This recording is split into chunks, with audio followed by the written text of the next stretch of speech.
आज मैं आपके लिए कुछ बेहतरीन कहानियाँ लेकर आया हूँ। जैसे कि आप जानते हैं कि कुछ दिन पहले मुझे एक इमरजेंसी की वजह से मेरे गांव जाना पड़ा था। तो 2-3 दिन मैं मेरे गांव में था। पर उस वक्त मैंने कुछ मेरे रिश्तेदारों से उन्होंने महसूस किए किसी भूतिया अनुभव के बारे में पूछा और उन्होंने तब मुझे कुछ घटनाओं के बारे में बताया। वो घटनाएं उन्हीं के गांव के आसपास या उनके पहचान वाले लोगों के साथ घटी थी। तो आज मैं आपको जो कहानियां सुनाने जा रहा हूं वो मेरे गांव के आसपास की सच्ची घटनाएं हैं और बिल्कुल सच्ची कहानियां हैं। कहानियों को शुरुआत करने से पहले मैं आप सबको एक बात बता दूं कि मैंने लोगों को हमेशा भूत प्रेत आत्माओं के बारे में अक्सर एक बात कहते सुना है कि सारे भूत सारी आत्माएं बुरी नहीं होती। उनकी अपनी एक दुनिया होती है और उनकी अपनी एक जगह होती है, एक हद होती है। ऐसी जगह को हम इंसान भूत से बाधित कहते हैं। वो कभी उस हद उनकी सीमा के बाहर नहीं जाते। अगर कोई इंसान गलती से उनकी हद में चला जाए तो वो उस इंसान को उनकी हद से बाहर जाने की चेतावनी देते हैं। उन्हें कभी ये अच्छा नहीं लगता कि कोई इंसान उनकी उस जगह पर चला जाए। और कुछ जो बुरी आत्माएं होती है वो इंसान को अपनी चपेट में ले लेती है, उन पर हावी हो जाती है क्योंकि वो अपनी हद को छोड़कर बाहर जाना चाहती है और इसीलिए ऐसी आत्माएं इंसान को अपना शिकार बनाती है।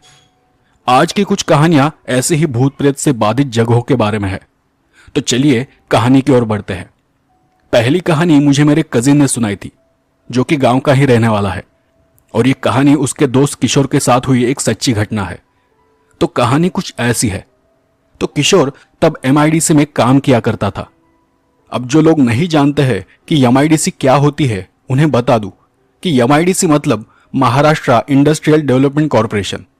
मतलब एक ऐसी जगह जहां छोटी बड़ी इंडस्ट्रीज एक साथ अपना काम करती है, जहां सरकार की तरफ से लोगों को अपनी कंपनी के लिए जगह दी जाती है। तो किशोर तब अपनी शिफ्ट खत्म कर घर वापस जा रहा था। उसके गांव का नाम काशील है जो कि सातारा से मतलब एमआईडीसी से करीबन 28 से 30 किलोमीटर दूर है।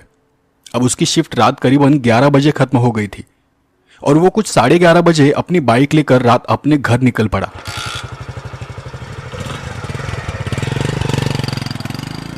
अब जब वो अपनी बाइक लेकर हाईवे से जा रहा था तो कुछ 12 से 15 किलोमीटर दूर जाने पर उसने बाइक हाईवे से मोड़कर अंदर की ओर ले ली। असल में वो वहां सिगरेट पीना चाहता था पर आसपास कोई भी सिगरेट की दुकान, कोई भी टपरी नजर नहीं आ रही थी। तो उसने अपनी बाइक को हाईवे पर नहीं लिया और वो हाईवे के समांतर जा रहे एक रास्ते से बाइक को लेकर जाने लगा।